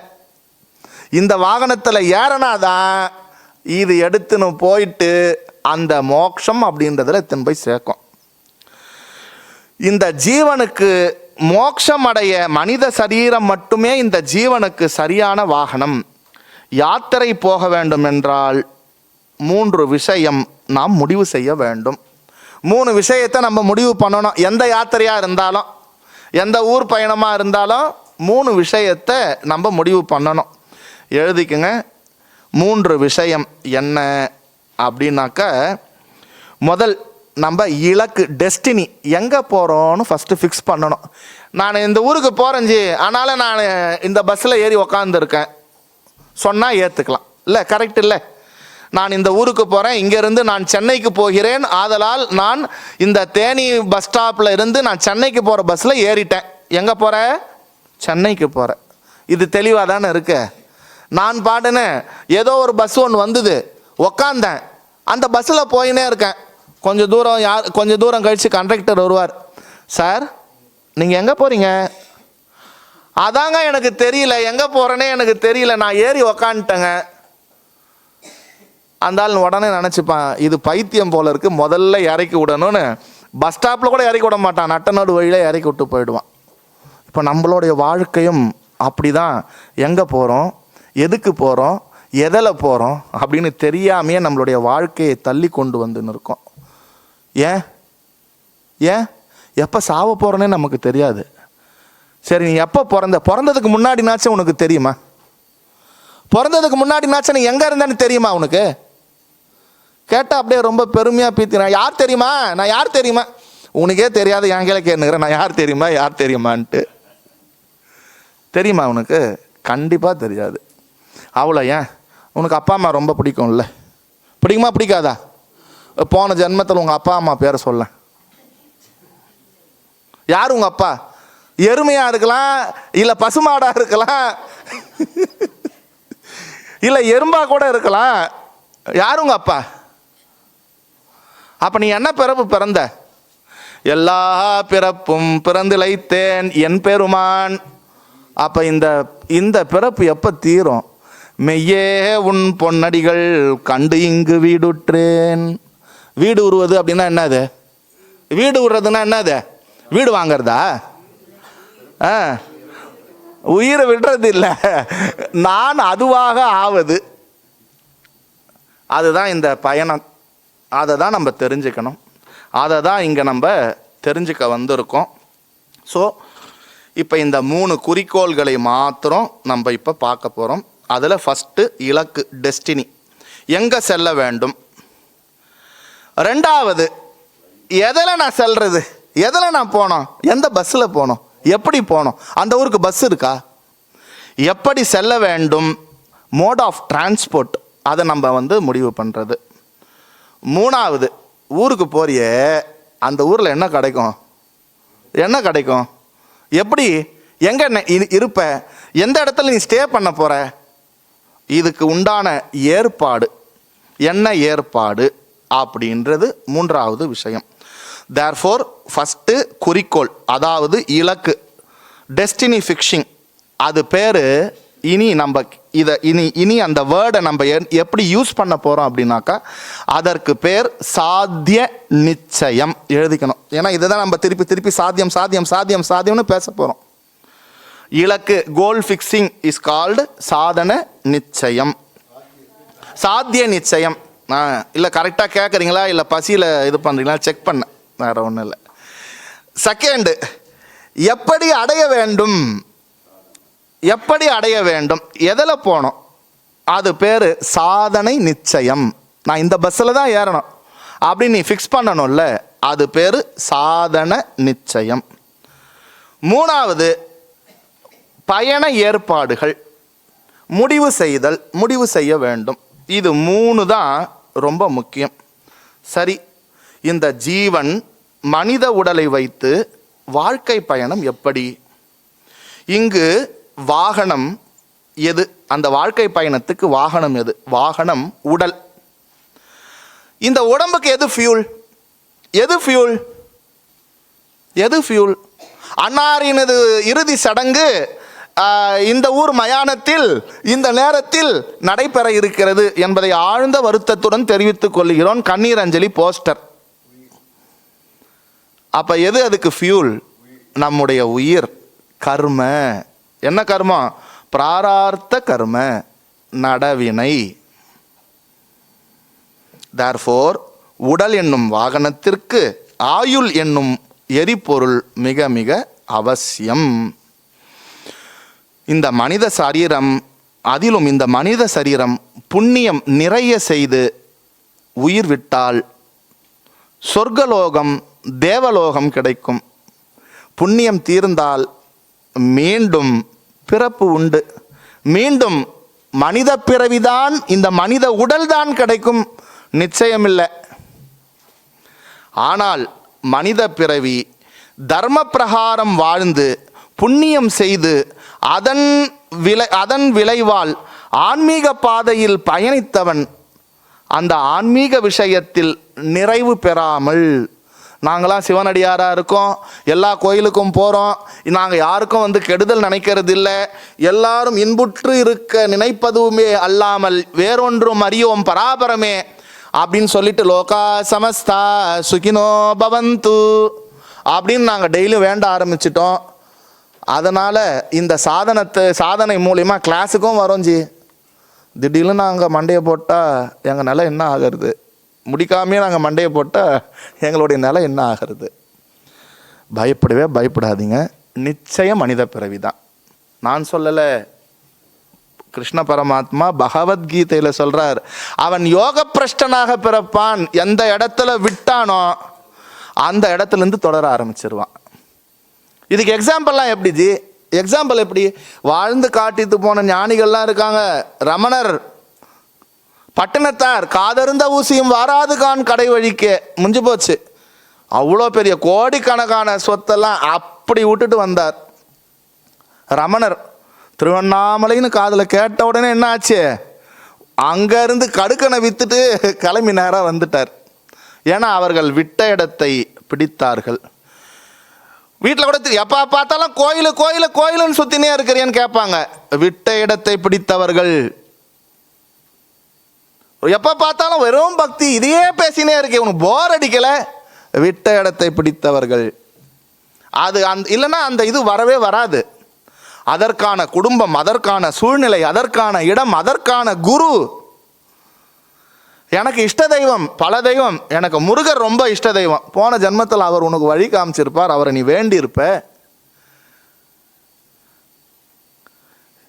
அதனால இந்த விஷயத்தை நிறைவு பெறாமல் நீ இறந்து விட்டால் யோக பிரஷ்டனா பிறப்ப. சாதாரணமாக லோக்கல் வாழ்க்கை வாழ்ந்துட்டு போறதா நீ எங்கே பிறக்கிற, எப்படி பண்ணுவ? ஆனால் புண்ணியம் செஞ்சிருப்ப. ஏதோ உன்னை அறியாமலே 4 பேருக்கு சாப்பாடு போட்டிருப்ப, இல்லை ஏதோ ஒன்று பண்ணியிருப்ப. அந்த புண்ணியத்தினால நீ சொர்க்கம் அடையலாம், அப்புறம் தேவலோகம் போகலாம். புண்ணியம் தீர்ந்துச்சுன்னா திருப்பியும் தள்ளப்படுவாய் பிறவி சுற்றில். ஆனால் இந்த மனித உடல் நிச்சயம் அல்ல. ஆன்மீக பாதையில் ஆன்மீகத்தை தேர்ந்தெடுத்து அறநெறியோடு வாழ்ந்து பாவ புண்ணியத்திற்கு உட்பட்டு நீ வாழ்ந்த அந்த வாழ்க்கை உன்னை மீண்டும் அந்த ஆன்மீகத்தில் எதில் விட்டாயோ அதில் கொண்டு போய் நிச்சயமாக சேர்த்துவிடும். எனவே நீ உன் ஜீவனின் யாத்திரையில் சாத்திய நிச்சயம் கோல் ஃபிக்ஸிங் செய்ய வேண்டும். அதற்கு சாதனம் நிச்சயம் செய்ய வேண்டும். அதற்கு ஏற்பாடுகள் செய்ய வேண்டும். இங்கு ஒரே வழி எங்கு உள்ளது என்றால், எங்கே இருக்கு அதுக்கு வழி? இதெல்லாம் ஃபிக்ஸ் பண்ணுறதுக்கு வழி எங்கே இருக்கு? யார் வச்சிருக்காங்க? யார் சொல்லுவாங்க? அது எதிலிருந்து எடுக்கிறது? அதுக்கு ப்ரூஃப் என்ன, எவிடென்ட் என்ன அப்படின்னாக்கா ஒன் அண்ட் ஒன்லி அதுக்கு உண்டான யூசர் மேனுவல். அது எது அப்படின்னு சொன்னாக்க வேதம். சாஸ்திரம் தான் ஒரே வழி, வேதம் தான் அதுக்கு ஒரே வழி. இது கடைசி பாகமான, அதுவும் வேதம் 2ஆக பிரிக்கப்படுகிறது. ஒன்று வேத பூர்வம், இன்னொன்று வேத அந்தம். வேத பூர்வம் தர்மகாண்டம், டூஸ் அண்ட் டோன்ஸ், அதெல்லாம் சொல்லுது. ரொம்ப நிறைய எலாபரேட்டாக இதில் சொல்ல போகிறார், நம்ம கேட்க போகிறோம். இந்த மோக்ஷம் அப்படின்ற விஷயத்தை, இந்த பயணத்தை நிறைவு செய்வதற்கு உபனிஷத்துகள் ரொம்ப ஷார்ட் போர்ஷன்ஸ் ஆஃப் த வேதம், அதுவும் கடைசி பாகம் வேதாந்தத்தில் தான் இருக்கு. இதை நீங்கள் முறையே இதை படித்து படிப்படியாக சாதனையை செய்து இந்த மோக்ஷம் என்பதை நீங்கள் அடைய வேண்டும். அதற்கு இந்த உபனிஷத்தில் டைரக்டாக சாதனையை சொல்லலை. டைரக்டாக சொல்லியிருக்கானா இந்த உபனிஷத்தில் சாதனையை சொல்லலை. ஆனால் சாதனைகள் சொல்லி இருக்கு, டைரக்டாக சொல்லலை. கொஞ்சம் கொஞ்சம் அங்கங்கே அப்படி தான் சொல்லியிருக்கு. உபாசனையையும் தியானத்தையும் இந்த வாழ்வியல் தத்துவங்களையும் அதற்கு உண்டான சாதனங்களை எங்கேயுமே சொல்லவே இல்லைன்னு சொல்ல முடியாது. அது ஒரு முறையாக ஒரு சிஸ்டமேட்டிக்காக சொல்லலை. எப்படி இருக்குது அப்படின்னா, காட்டுக்குள்ளே போனோம் அப்படின்னா நிறைய மரங்கள் இருக்கிறது. அந்த மரங்களில் நிறைய பூக்கள் இருக்கிறது. இருக்கா? அந்த பூக்கள் எல்லாம் கீழே சிதறி இருக்கிறது. எப்படி இருக்கு? எல்லாம் கலந்து ஒன்னோட ஒன்றா அங்கங்கே அப்படியே சிதறி போயிருக்கு. அது மாதிரி இந்த உபனிஷத்தில் இந்த சாதனங்கள் எல்லாம் சிதறி இருக்கிறது. அதை ஒரு சிஸ்டமேட்டிக்காக படியாக நம்மளுக்கு அவ்வளோ போருமா? இன்னைய நிலைமைக்கு எல்லா உபனிஷத்தையும் படித்து அதிலிருந்து புரிஞ்சு அதுக்கப்புறம் அதில் எல்லா சாதனையும் பண்ணி எப்போ சார் நான் அடையிறது? எப்போ அடையிறது? 12 வருஷம் போதாதே, வாழ்நாள் போதாதே. ஏன்?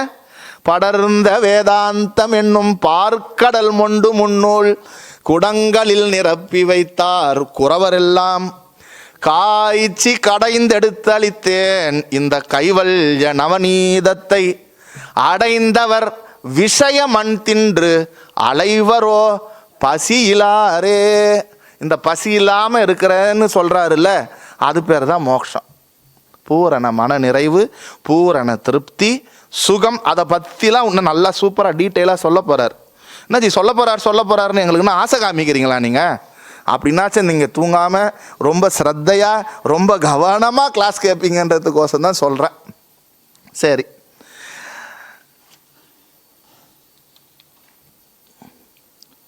இந்த உபனிஷத் முடிவான கருத்து மோக்ஷம் என்ற ஞானம்தான்.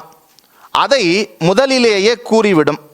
மோக்ஷந்தான் அப்படின்ற ஞானத்தை அது ஃபர்ஸ்ட்லேயே சொல்லிடும். இதில் கூட பகவத்கீதையில் கூட கிருஷ்ணர் என்ன சொல்லியிருக்கார்? 2வது அத்தியாயத்திலே டோட்டல் மோக்ஷத்தை சொல்லி முடிச்சார். என்ன முடிச்சார்? நான் எப்பேற்பட்டவன்? நித்திய சர்வகத ஸ்தானுஹு அச்சலோயம் சனாதனஹா.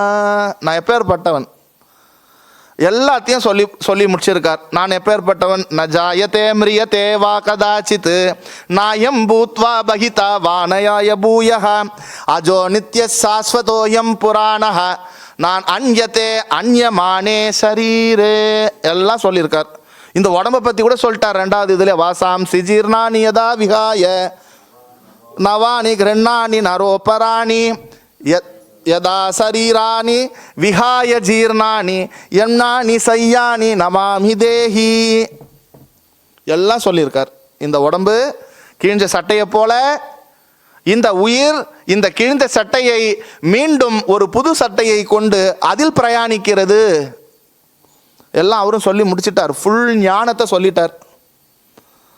அப்புறம் எதுக்கு மீதி இருக்கிற அத்தியாயம் எல்லாம்? அது போலதான் உபனிஷத்தும் அவர் வேற எந்த பரம்பரை எந்த தாற்பயத்திலையும் சொல்லலை. அவர் இந்த உபனிஷத்தை அடிப்படையாக கொண்டுதான் அது எப்படி உரைக்கிறதோ அது போல மோக்ஷத்தை முதல்லையே இந்த உபனிஷத் சொல்லிடுறது. இந்த ஞானத்தை முதல்லையே கொடுத்துறது. அதை முதலிலேயே கூறிவிடும். ஆனால் அதில் அடைய ஒழுங்குமுறையான வழிகளை, சாதனைகளை, படிகளை அந்த உபனிஷத் முறையாக கூறப்படவில்லை. அதனால் அதற்கு பிரகரணம்தான் உதவிகரமாக உள்ளது. அதிலும் அந்த எல்லா பிரகரணத்தையும் நம்ம படிக்கக்கூடாது. அப்புறம் நம்மளுக்கு தலைவலி வந்துடும். அவன் சொந்த அனுபவத்தில் அவனுக்கு எப்படிலாம் தோணுச்சோ அவனுடைய கஷ்ட நஷ்டத்தெல்லாம் சொல்லி எழுதியிருப்பான். அதெல்லாம் படித்தா நம்மளுக்கு டைம் வேஸ்ட்டு. ஏற்கனவே இருக்கிற நல்ல புத்திலாம் கூட கெட்டு போயிடும். அப்போ எதை படிக்கணும் அப்படின்னாக்கா, சம்பிரதாயமாக பரம்பரையாக வந்த நூல் ஆசிரியர்களினுடைய நூலை படிப்பது தான் சிரேஷ்டம். அதுதான் நமக்கு நல்லது. டாக்டருக்கே படிக்கலை சார், எனக்கு தலைவலியாக இருக்குது, உன் கூட இருக்கிறவர் எனக்கு தலைவலியாக இருக்குது, அப்படியா நீ இந்த மாத்திரை போடு, வயிற்று வலியாக இருக்குது இந்த மாத்திரை போடு, இதை போட்டால் சரியாயிடும். அவருக்கு என்னன்னே தெரியாது, மருந்துனா என்னன்னே தெரியாது, அவர் டாக்டரே படிக்கலை. அந்த மாத்திரை நீ வாங்கி போட்டால் என்ன ஆகும்? என்ன ஆகும்? மொத்தமாக தலைவலியே வராது, வயிற்று வலியே வராது. ஏன்? நீ செத்தே போயிடுவ. அதுபோல இந்த சம்பிரதாயமாக பரம்பரையாக வந்த நூல் ஆசிரியர்கள் தான் மிகவும் முக்கியம்.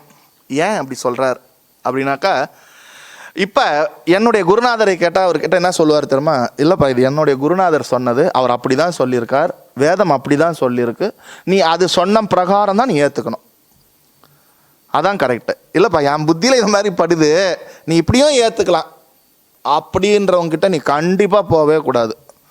வேதம் தான் அத்தாட்சி, வேதம் தான் ப்ரூஃப். அவரோட குரு கையில் போய் கேட்டால், எங்கள் குரு இது மாதிரி சொல்கிறார், நீங்கள் என்ன சொல்லி? ஏன்பா, என் குரு அப்படி தான்ப்பா சொல்லி கொடுத்தார். அது பரம்பரையாக வரும். அதில் ஏதாவது தப்பு இருக்குமா, தவறு இருக்குமா? நிச்சயமாக அதில் தப்பே இருக்காது, தவறே இருக்காது. இருக்கிற அந்த சர்டனிட்டி, அந்த சத்தியத்தை தான் அவங்க வந்து சொல்லுவாங்க. இங்கு ஆச்சாரியன் கடோபனிஷத் மந்திரங்களை மையமாக கொண்டு இந்த ஜீவ யாத்திரையில் அவர் கொடுக்கப்பட்டு இருக்கிற மேற்கோள்கள், சாதனைகள், இந்த கடோபனிஷத்தினுடைய மந்திரங்களை மையமாக கொண்டு இந்த கிரந்தத்தை உருவாக்கி இருக்கின்றார்.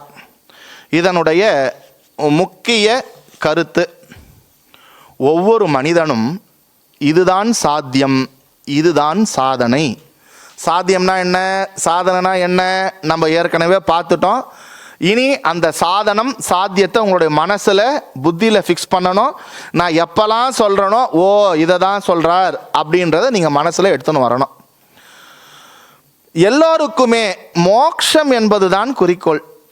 அதாவது ஆனந்த பூரண மோட்சத்துக்கு டெஃபனிஷன் தரார், எழுதிக்கணும்.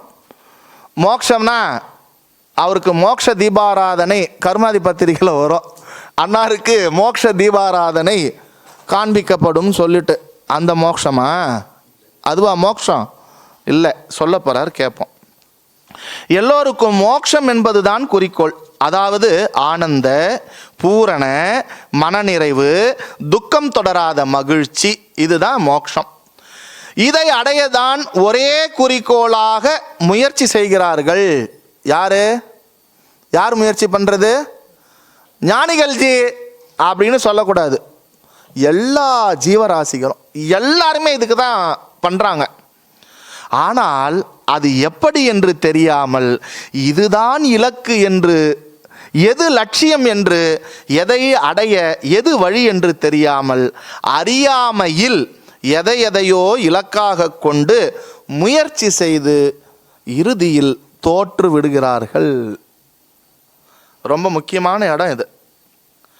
இதை எப்படி முறையே செய்து தகுந்த முறையில் சரியான இலக்கை அடைவது, அதற்கு சாதனம் என்ன என்பதை தரும் ஒரே வழி வேதம்தான். அது ஒன்றே சரியானது. ஆனால்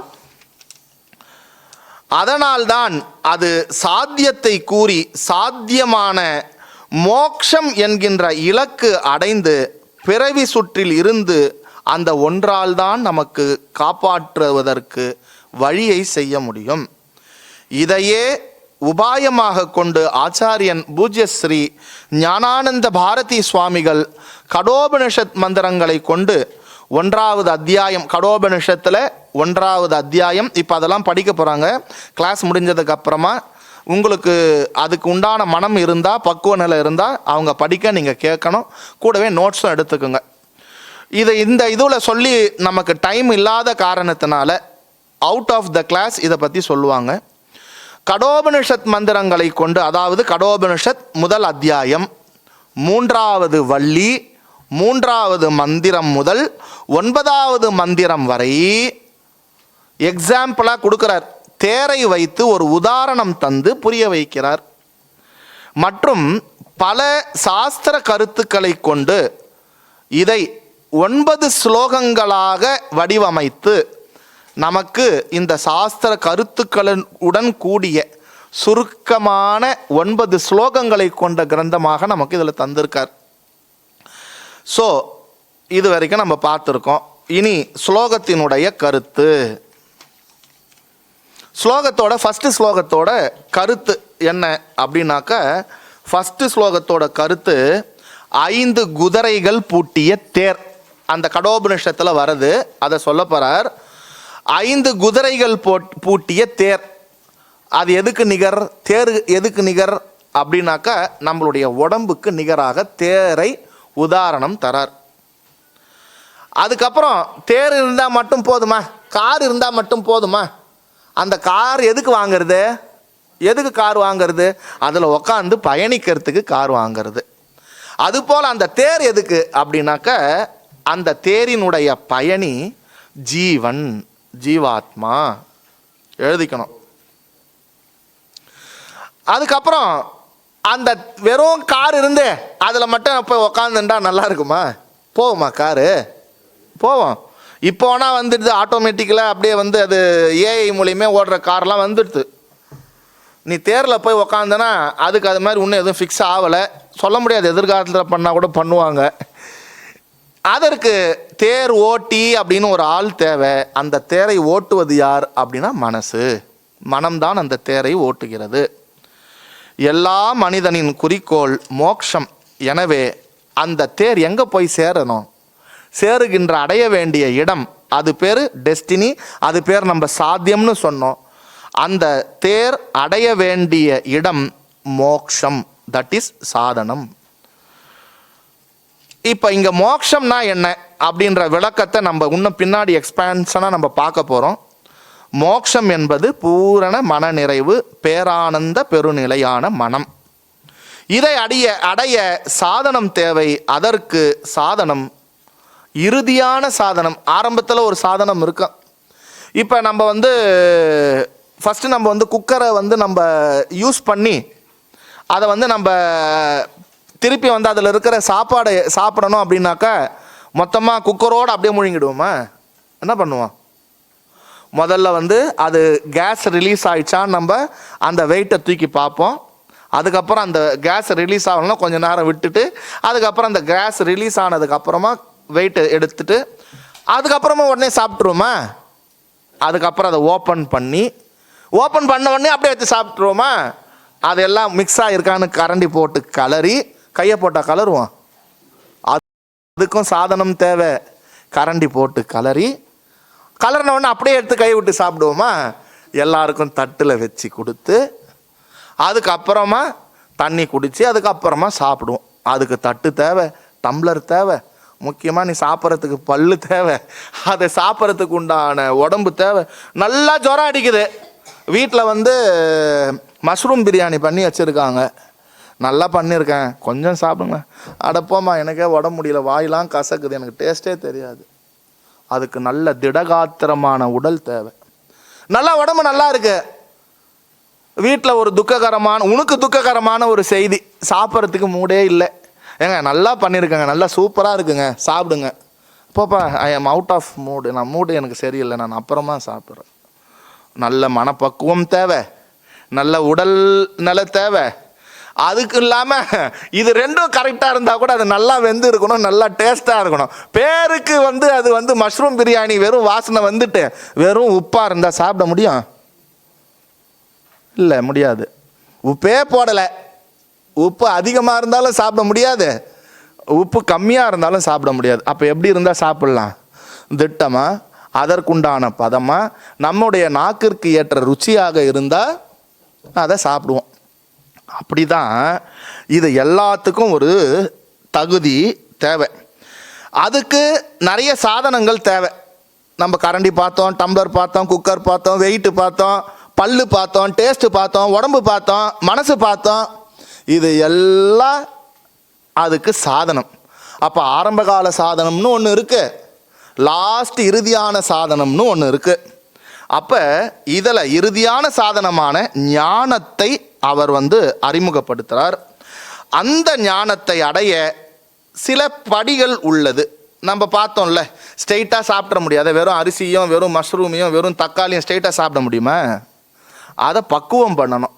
அப்போ அதுக்கு சில ஸ்டெப்ஸ் எல்லாமே இருக்குது. முதல்ல அரிசி அளந்து போடணும், அதுக்கு தகுந்த தண்ணி வைக்கணும், அதுக்கு தகுந்த எல்லா இன்க்ரீடியன்ஸும் போடணும், அதுக்கு தகுந்த ஹீட்டு வைக்கணும்.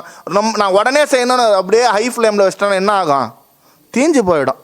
எனக்கு பல்லு ரொம்ப இதுவாக இருக்குது, ரொம்ப மைய நல்லா நைஸாக வேகணும் அப்படின்னு சொல்லிட்டு நிறைய தண்ணி ஊற்றி கூழ் மாதிரி ஆக்கி நம்ம அந்த மஷ்ரூம் பிரியாணியை சாப்பிட்டா எப்படி இருக்கும்? அது அல்லாஹ் கோயில் கஞ்சி மாதிரி இருக்கும்.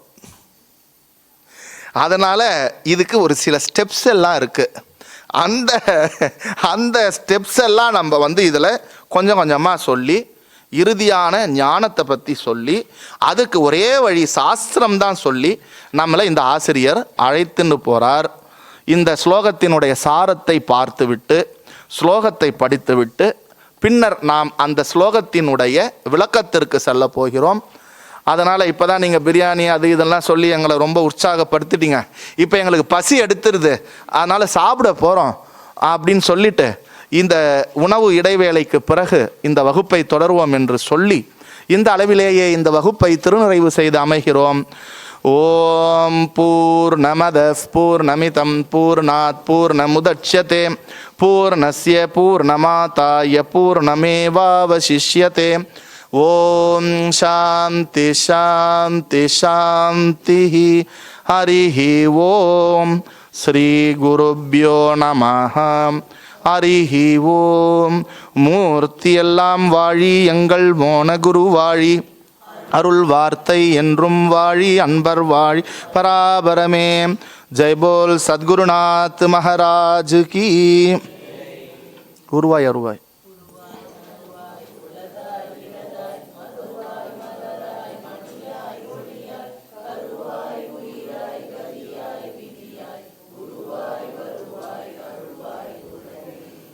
அடுத்த கிளாஸ் எத்தனை மணிக்குன்னு சொல்லிடுவோம்.